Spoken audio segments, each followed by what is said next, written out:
Karena di situ yang saya lihat sih korupsinya banyak banget gitu loh.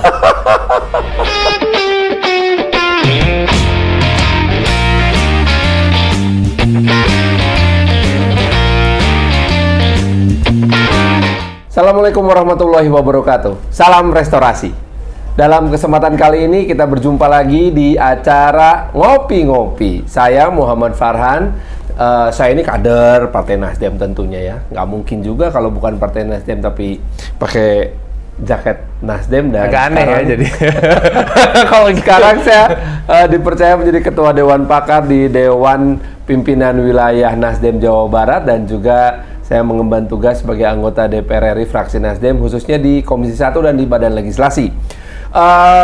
Kita mau ngomongin soal politik tentunya, tetapi yang menarik adalah lawan bicara saya ini bukan seorang politisi yang kita kenal, tetapi justru seorang musisi, sahabat lama saya, Didi Riyadi. Apa kabar, Di? Baik, teman lama saya, Bapak Muhammad Farhan. Jadi walaupun kita beda umur lumayan jauh, tapi kita mulai sama-sama beruban ya? Ya, kita sekarang adalah seorang pengusaha kapur juga. Ini putih semua. Oh iya, sedap. Jadi udah bukan apa namanya jatuh dari pohon jambu. Wah, bukan. Kenapa kamu tidak ngecat rambutmu menjadi hitam semua, jenggot hitam semua? Jadi pernah diitemin semua. Waktu itu karena kebutuhan syuting. Cuman lama-kelamaan banyak yang komentar, nggak perlu gitu. Bagus kok, nggak apa-apa. Terus ada yang bilang, cowok banget, laki banget katanya gitu. Ya udah nggak usah, biarin aja. Udah, akhirnya sih nggak diapa-apain. Saya natural aja. Terakhir di chat 2017. 2017. Untuk kebutuhan syuting emang. Ya udah sama lah. Udah, terakhir begitu nggak pernah. Udah nggak pernah. Jadi gini. Benar, sama. Cuman lama-lama banyak yang putihnya sih. Ini juga menyusul nih. Nanti sebentar lagi alis putih loh. Nah, kalau sampai begitu, itu saya chat tuh. Tapi alis doang ya. Oke. Kalau sekedar menutupi itu boleh. Tapi yang menarik dari Didi ini, kejujurannya nggak cuma dalam penampilan. Ada suara-suara kejujuran yang kamu keluarkan. Bahkan kamu tujukan kepada Presiden Jokowi. Yes. Berani banget loh. Ya harus berani dong. Sebagai seseorang yang tidak bermental inlander sih harus menyuarakan dan ya harus berani ya. Kenapa kata mental inlander ini jadi segitu nempelnya di benak kamu? Terkesan sih sebenarnya sama pidatonya Pak Jokowi di ulang tahunnya Nasdem yang ke-10 waktu itu.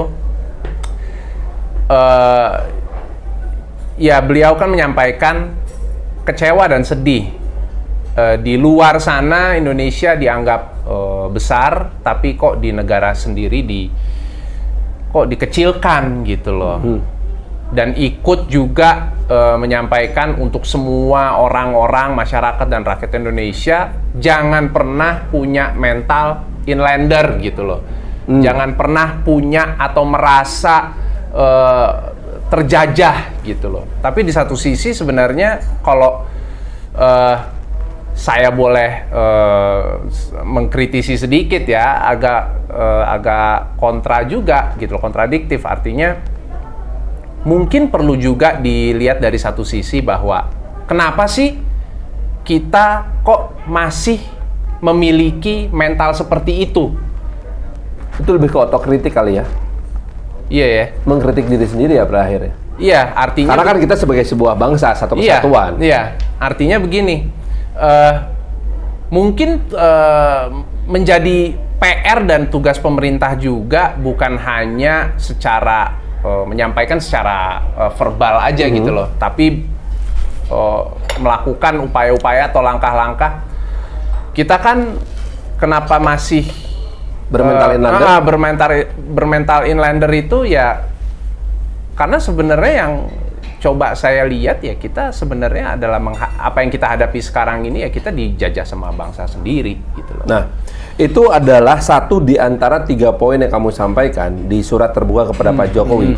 Surat terbuka kedua malah. Surat terbuka yang kedua. Yang pertama nanti kita bahas, yang kedua dulu. Oh, yang kedua karena dulu. Anget banget. Oh, anget. Satu di antara 3 poin yang kamu bahas dalam surat tersebut khusus mengenai pidato Pak Jokowi. Iya, iya, iya. Itu yang pertama tentang mental inlander di pidato ulang tahun Nasdem ke-10, Yes, yes. 11 November 2021. Ada dua lagi apa aja tuh yang dua lagi?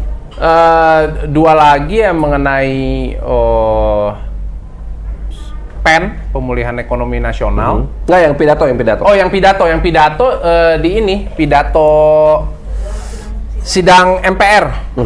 Sidang MPR. Yang MPR yang baru berarti 2021. Sidang MPR ya, 2021 yang 16 Agustus tahun 2021. ya, mengajak untuk bisa melihat sisi positif dari pandemi ini. Artinya point of view-nya jangan selalu negatif gitu loh. Ketika kita dihadapi kesulitan atau di situasi yang nggak enak, ya kita semua bisa melihat juga dari sisi positifnya, nggak negatif melulu. Kalau itu kan juga saya sebagai pribadi juga suka kasih tahu gitu loh sama semua, misalnya kayak di Instagram terhadap followers saya kalau lagi live Instagram atau apa gitu. Artinya harus tetap positive thinking gitu loh, apapun itu gitu. Senada dengan pidato kedua yang kamu highlight juga dari Pak Jokowi di serah terima kepresidenan G20 kan? Yes. Cuman levelnya mesti internasional. Ya, ini levelnya internasional. Kamu kayaknya suka pada ide-ide optimisme. Harus, artinya gini. Kita nggak akan selalu berhadapan dengan hidup yang enak terus. Kita nggak akan selalu ketemu dengan hal-hal yang manis-manis aja. Dalam hidup ini kan, ya dinamika kehidupan kan naik turun gitu loh. Roda berputar, nggak akan selalunya ada di situasi yang kondusif, ada di situasi yang enak gitu loh. Tapi ketika, ya kalau enak sih enak aja gitu loh. Ya udah ya enak lah ya gitu loh. Lu nggak komplain gitu loh. Tapi kalau misalnya sedang berada di situasi yang nggak enak, yang tidak kondusif, jangan sampai, memang nggak enak, tapi jangan sampai menghilangkan optimisme itu dan positive thinkingnya jangan hilang gitu loh. Tetap gitu loh. Itu harus ada gitu. Kapan optimis, kapan kritis? Buat seorang Didi Riyadi. Buat saya secara pribadi itu berjalan beriringan sih. Oh, dalam optimisme mesti ada pemikiran-pemikiran yang kritis juga. Ya harus, kalau nggak maju dong. Berarti kamu bisa mengkritik Pak Jokowi juga ya? Bisa, kalau beliau ada di depan saya, bisa saya kritis. Bisa saya kritis. Siapa tahu video yang ditonton sama Pak Jokowi. Iya kan? Bisa. Dalam surat itu juga kamu memberikan beberapa kritik kan kepada Pak Jokowi. Apa aja kritiknya waktu itu? Dan kenapa kamu memberikan kritik tersebut? Karena pas seperti yang kamu sampaikan, bahwa dalam optimisme ada juga pemikiran yang kritis. Dalam surat itu ada dua-duanya. Ada optimisme, ada kritik. Apa aja sih kritiknya? Kalau yang di surat kedua, kita pandemi udah hampir 2 tahun gitu loh.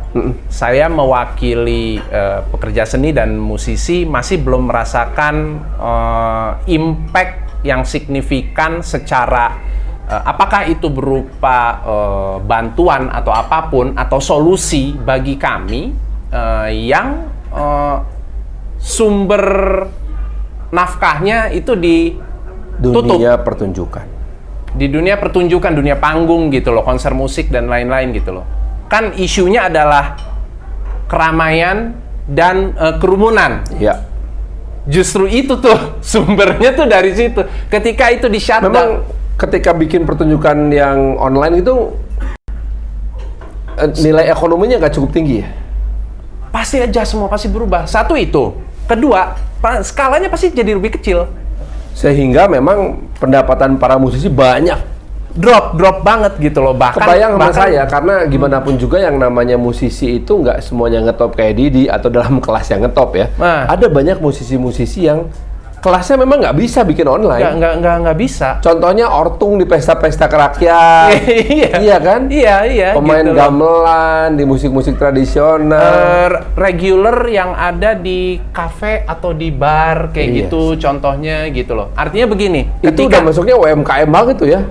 UMKM ya, kita kan Iya. bukan UMKM gitu. Iya, tapi That's the thing gitu. ya skalanya kecil lah gitu ya. Maksudnya ekonomi lemah semua itu. Betul, dan kalau coba diperhatiin di event-event gede, misalnya ada yang tertutup, corporate bikin, atau misalnya ada TV yang bikin, atau ada kerjasama dengan sebuah dengan sebuah event organizer yang udah ternama membuat sebuah event, line up-nya pasti akan ya yang ngetop banget. Dia lagi gitu loh. Sementara kan ini kan banyak gitu loh. Yang menengah ke bawah bagaimana nasibnya, yang mereka sebelum pandemi ini masih bisa survive secara ekonomi walaupun main di skala kecil dan event-event kecil gitu. Kenduri khitanan, kenduri kawinan, 17-an. Iya, mungkin ada kafe-kafe kecil atau apa gitu. Dan itu kamu merasa belum ada solusi sama sekali dari pemerintah? Yang terjadi belakangan ini, akhirnya yang berjalan lebih ke kucing-kucingan gitu loh. Ya kita kan nggak mau, artinya jangan sampai nanti ketika misalnya acara itu berlangsung ada potensi digerebek, terus dibubarin dan dimasalahin. Nah itu kan jangan sampai kayak gitu loh. Itu makanya sekiranya dari pemerintah ada solusi gitu. Nah, apalagi yang dikritik selain nasib para pekerja seni? Kamu melihat nggak ada masalah dengan pemulihan ekonomi nasional secara umum misalnya? Menurut saya secara pribadi, pemulihan ekonomi nasional sistemnya mau seperti apa gitu loh. Ini mau gimana sih ngejalaninnya? Karena begini, kamu sebagai rakyat biasa nggak merasa mendapat kejelasan gitu ya? Karena begini, ketika sempat ada banyak nih di berita di media online gitu dibaca bahwa saya baca bahwa perekonomian kita berangsur membaik. Saya sebagai masyarakat nggak merasa ekonomi saya membaik gitu loh. Iya. Nah, indikatornya apa, alat ukurnya apa, mau dijalaninnya seperti apa, sistemnya seperti apa gitu loh. Mau tanya lagi, judul pemulihan ekonomi nasional itu sebenarnya esensinya apa sih? Ini kan blunder gitu loh. Yeah. Lack of transparency gitu loh. Nggak transparan nih gimana sih gitu loh. Penyerapan anggarannya seperti apa? Yang kemarin juga belum pulih gitu. Iya, itu tadi makanya yang ini pulih apa gitu. Termasuk kritik kepada anggota DPR ini. Kenapa tuh? Jangan-jangan ini termasuk kritik ke anggota DPR ini sebenarnya. Karena sebagai wakil rakyat mungkin kamu menganggap bahwa kita belum memperjuangkan nasib rakyat ya? Mungkin udah diperjuangkan, begitu nyampe mentah mungkin. Begitu kata. Saya senang nih punya konstituen pengertian begini nih. Begitu. Kayak kalau gini loh, saya kalau kamu ingin memberikan kritik ya. Oke. Ini saya buka nih sekarang. Oke. Terhadap wakil rakyat. Anggota DPR RI. Baik yang di pusat DPR RI, DPRD provinsi maupun DPRD kota dan kabupaten. Apa yang ingin kamu sampaikan? Kalau tadi kan bilangnya, Pak, pemulihan ekonomi nasional itu gimana sih gitu loh. Ya kalau kata orang Sunda mah teka harti lah pemulihan nanti di mana gitu ya. Nah, kalau kamu itu kan ke eksekutif. Betul. Ke legislatif nih. Ke para wakil rakyat. Apa yang ingin kamu sampaikan sebuah kritik? Ya artinya kan untuk pemulihan ekonomi nasional pasti kan ada anggaran. Negara kan keluarin anggaran gitu loh. Gede. Pasti gede banget gitu loh. Pasti gede banget. Nah, ini coba coba didistribusikan on point gitu loh. On point gitu loh. Tepat sasaran gitu. Apakah kamu merasakan nggak atau melihat bahwa anggota DPR RI, DPRD provinsi dan DPRD kota kabupaten itu menjadi bagian dari pendistribusian program tersebut? Kerasa nggak sama lo? Jujur, men. Enggak sih. Tidak ini sih. Artinya begini. Ini baru nih saya mau wawancara orang membiarkan dia mengkritik saya sendiri. Artinya begini. tegang nih. Sebenarnya Tapi itulah yang namanya demokrasi, dan itu yang diterapkan di Nasdem, bahwa ketika bicara soal kejujuran kita terbuka, karena itulah semangat restorasi. iya, artinya kalau Melakukan misalnya restorasi, idenya kalau menempatkan misalnya idenya kembali mau restore, semuanya pada tempatnya. pada tempatnya, iya, harusnya Proper. seperti Kalau seperti itu, kata Pak gitu. Surya Paloh, itu namanya kepantasan. Apa ukuran sebuah restorasi? Beliau selalu bilang kepantasan. Kau boleh jabatan apapun, kau boleh seberkuasa apapun. Yes. Pertanyaannya, apakah yang kau dapatkan dan yang kau lakukan itu sudah pantas, terutama untuk bangsa ini? Yes. Saya kira itu menarik sekali sih. Iya. Oke. Yuk kita balik lagi kritik pemerintah yuk. Ayo, mari. Udah cukup kritik DPR-nya. Oh, nggak mau diterusin nih? Ya boleh. Lanjut Pak. Lanjut. Gitu.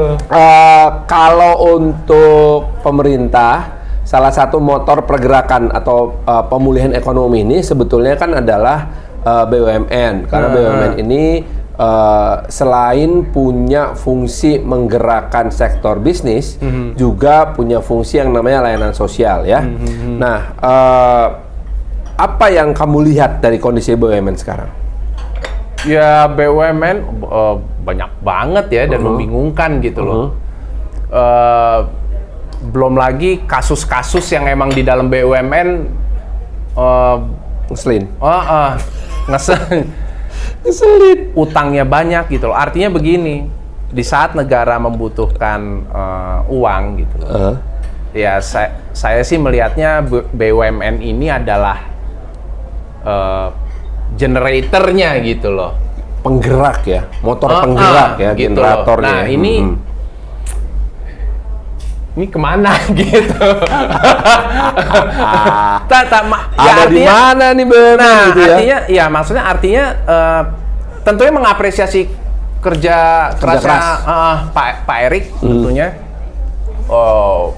melakukan revolusi dan banyak yang dia ini kan? Ya, diubah Banyak yang dia segala ubah macam semuanya gitu loh.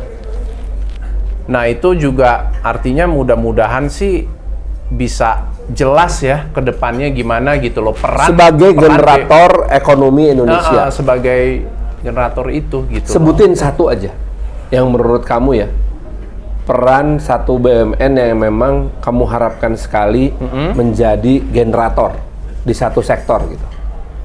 Siapa misalnya? Sebut satu BUMN yang menurut kamu memang ini nih gitu. Pertamina. Oh ya, kenapa kamu mengatakan Pertamina?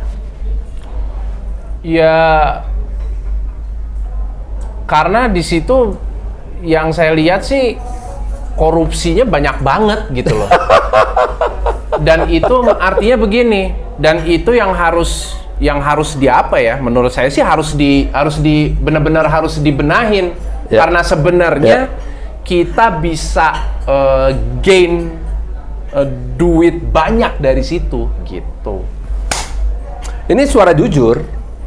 Jadi Pak Basuki, Bu Emma, Pak Iman, itu 3 orang temen gue yang sekarang di Pertamina tuh. Iya. Jangan tersinggung, jangan juga kemudian kesolot gitu dengan kritik dari orang awam. Saya mengagumi Pak Ahok. Oh ya, banyak yang mengagumi. Tapi mengagumi Pak Ahok. jangan sampai kesolot hanya karena gini, lo tahu apa? Enggak. Kita ini suara rakyat. Rakyat nggak tahu apa-apa, tapi rakyat bisa punya perasaan. Iya, ini kan Itu yang sejauh yang bisa Apa yang kamu rasakan ketika kamu menulis surat terbuka yang pertama sampai viral itu? Surat terbuka campur aduk perasaannya. Apa aja sih? Coba gimana prosesnya tuh? Perasaan awalnya kayak apa sampai akhirnya jadi surat itu gimana? Campur aduk, ya kesel, ya bingung, ya. Ya. Bulan apa tuh ya? Bulan bulan Juli 2021. Tuh lagi serem-seremnya tuh. Gitu loh. Delta lagi serem-seremnya Delta. Ya. Hanya karena berdasarkan saya cukup mengerti bagaimana berada di posisi pemerintah ketika jumlah kasus positif naik. Serem itu. Korban bertambah. yang terpapar, yang terbaring di rumah sakit, yang nggak dapet kamar di rumah sakit, belum lagi yang meninggal dunia, gitu kan. Termasuk banyak teman saya dan teman kita sih pastinya kayaknya banyak yang passed away gitu karena COVID ini. Gitu. Tapi di satu sisi di luar sana juga ada juga loh yang terdampak secara ekonomi yang bertahan untuk bisa survive. Hanya untuk bertahan hidup. Hanya walaupun nggak kena. Walaupun nggak kena, dan jangan salah, yang kena juga. Terpapar, terdampak. Ada yang hanya terpapar, ada yang hanya terdampak, ada yang terpapar dan terdampak. Yes, gitu. Makanya, jadi kesannya gini loh. Kok kayaknya kesannya hanya karena, ini tanpa bermaksud mau meremehkan ya, situasi pandemi ini ya. Hanya berdasarkan angka yang naik gitu. Data yang memang, wah gede nih, naik nih gitu. PPKM. Kok solusinya emang cuman itu ya? Kan itu menjadi pertanyaan besar gitu loh. Kok solusinya cuman itu ya? Emang nggak ada solusi lain gitu loh. Kita kan look up sama pemerintah. Ya. Apa yang keluar dari pemerintah, kebijakan kah, peraturan kah? Kita mah nurut-nurut aja. Iya, terms and condition gitu loh. Requirement-nya apa? Ya harus ini, harus itu, nggak boleh ini, nggak boleh. Kita kan ngikutin gitu loh. Tapi di satu sisi, bagi yang terdampak secara ekonomi, kita kan tanya, Pak, ini ya gimana? Pak gitu Bu loh. dong, Pak dan Ibu. Pak dan Bu. Pak, Bu. Pak. Iya. Karena beberapa pembuat keputusan penting di Indonesia ini ibu loh. Oh gitu Bu ya? Sri Mulyani misalnya. Bu Sri Mulyani. Iya. Ibu Menlu, Ibu KLH, itu ibu semua tuh. Kalau yang di sini saya mau bukan Pak, Bu. Tapi Pak. Oh iya, karena? Hah? Karena? Saya mau tanya juga sama Pak Wapres gitu. Bagaimana Bapak Pak Wapres gitu?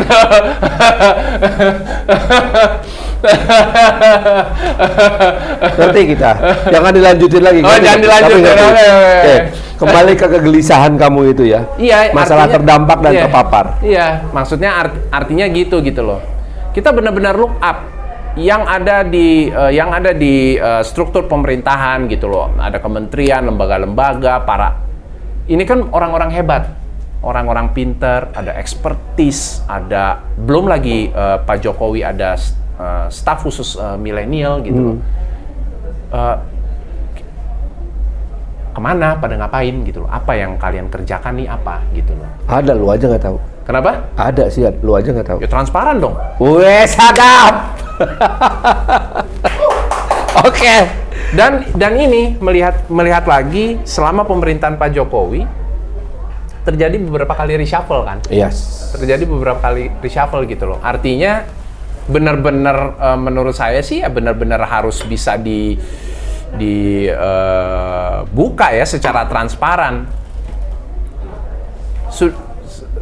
Sudah dilakukan belum evaluasi terhadap kebijakan dan peraturan yang dibuat? Dampaknya seperti apa? Itu kan turunannya banyak. Ya.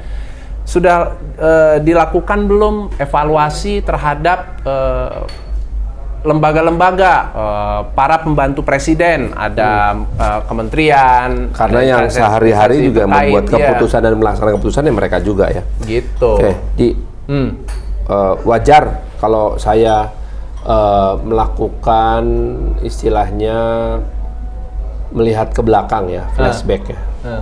Juni, Juli, Agustus, September 2021 itu momen yang paling berat buat kita semuanya. Betul. Ketika kita pertama kali menutup diri atau melakukan lockdown terhadap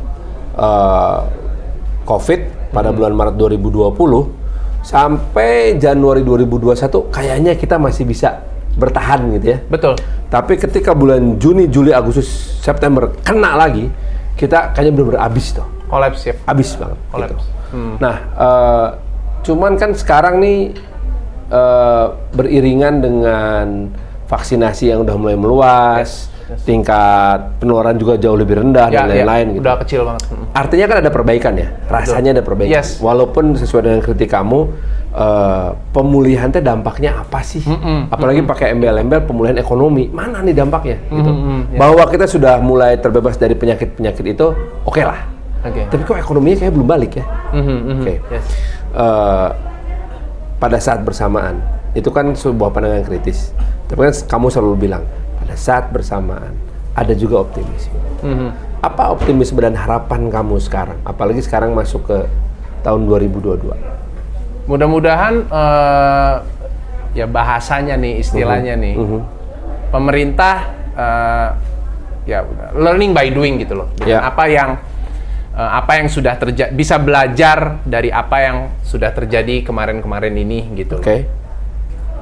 Di tahun berikutnya mudah-mudahan bisa lebih baik. Ya kita juga udah sama-sama tahu bahwa angkanya udah lebih kecil.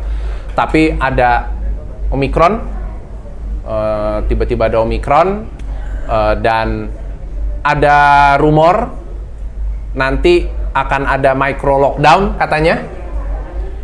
Gitu loh. Nah, ini tata kelolanya seperti apa gitu loh. Dan mungkin mau ini juga kali ya, mau menyampaikan juga untuk Kementerian Kesehatan gitu loh. Mungkin perlu juga terus melakukan sosialisasi tentang bagaimana kita harus stay fit, jaga kesehatan, jaga diri baik-baik. Sampai kapanpun nggak akan bisa terus-menerus orang vaksin, oh penyakit, vaksin, oh sakit, obat, vaksin, nggak bisa gitu loh. Kenapa? Kalau memang kita, badan kita kan dikaruniai Tuhan, badan kan luar biasa, bisa recovery, ada imun sistem yang sudah memang ada di dalam badan kita gitu loh. Itu artinya perlu disosialisasikan lagi lebih masif, dan menurut saya sih penting untuk lebih merata lagi perbaikan gizi. Perbaikan gizi ya? Yes. Karena itu menjadi penting. Karena begini,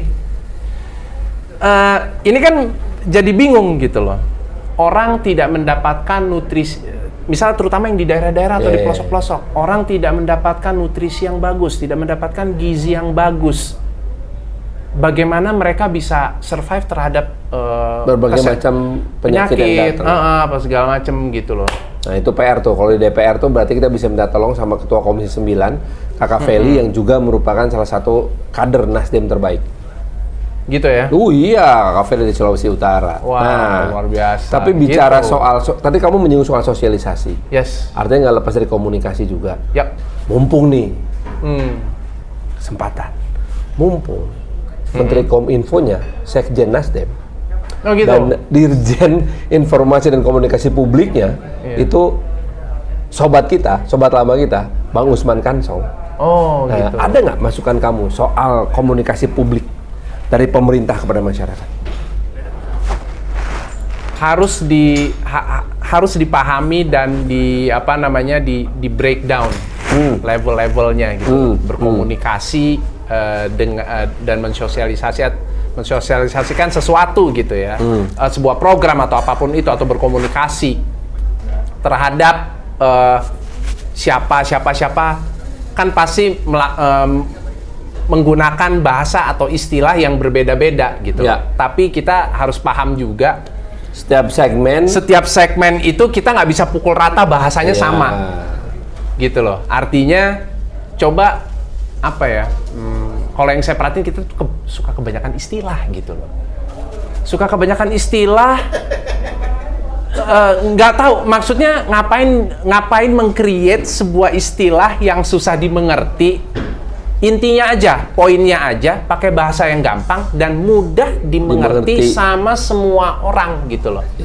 Kita mungkin ngerti nih pakai istilah yang susah atau lebih akademis atau apa gitu misalnya ya. Tapi kan nggak semua orang paham dan bisa mencerna itu. Artinya mungkin mulai mengurangi untuk menggunakan istilah-istilah yang sulit, atau menambahkan, nanti ada istilah ini. Saya aja bingung, Pak. Aduh, ini istilah apa lagi? Apa sih gitu? Oh, ternyata artinya kan bisa ngomong ini aja gitu loh. Gitu loh. Mengawali perbincangan kita di tahun 2022 ini, selalu ada pertanyaan terakhir yang penting banget, dan ini pertanyaannya sangat mendalam.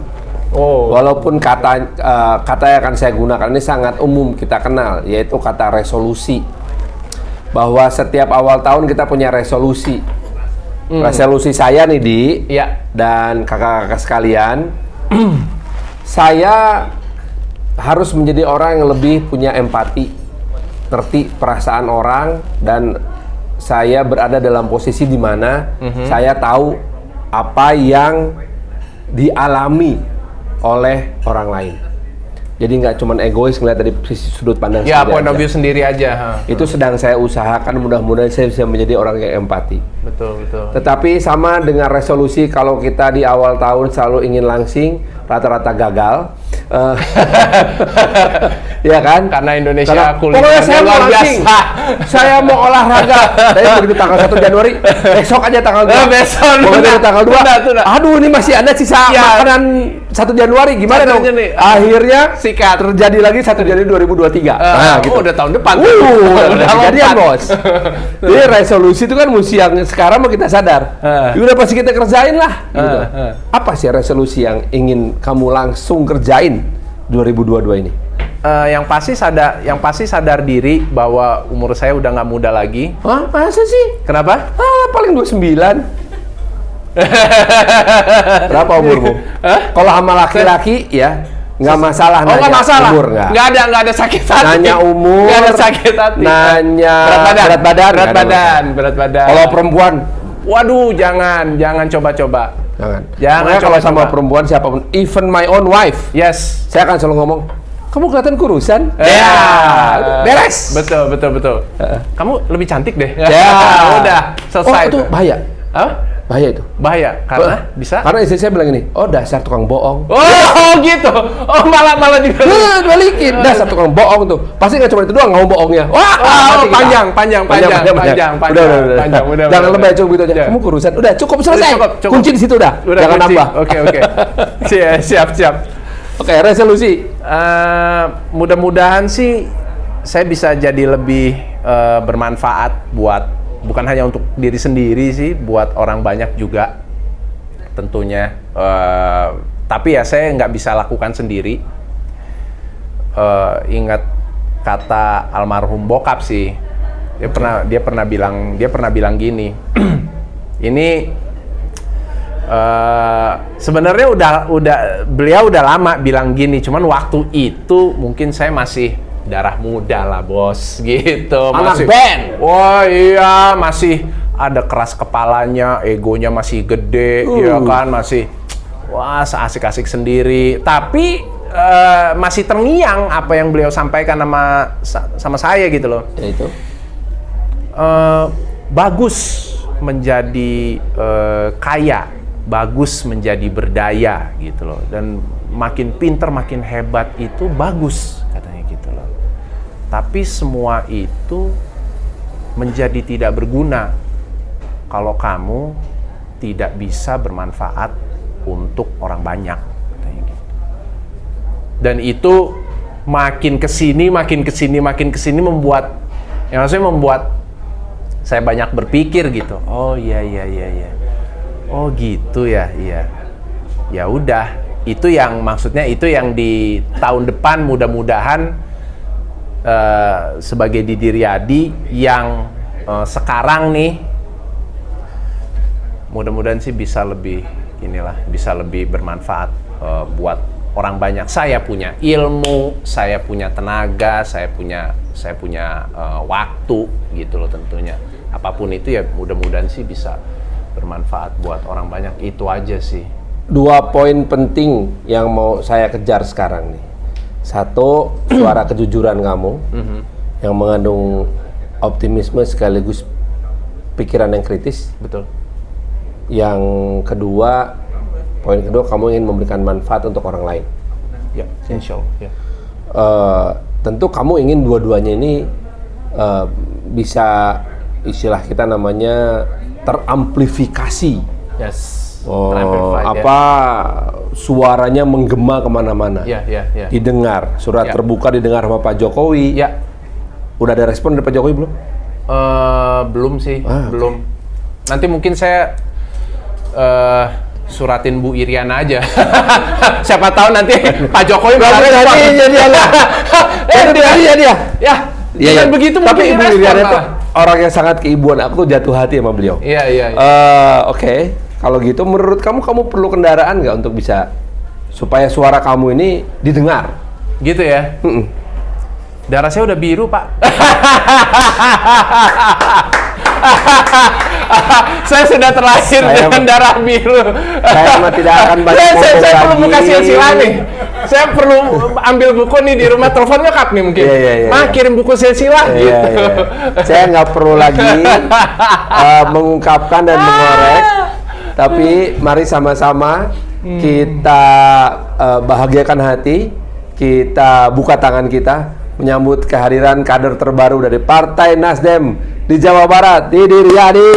Terima kasih. Salam restorasi. Salam restorasi. Yes. Ya. Itulah obrolan kita.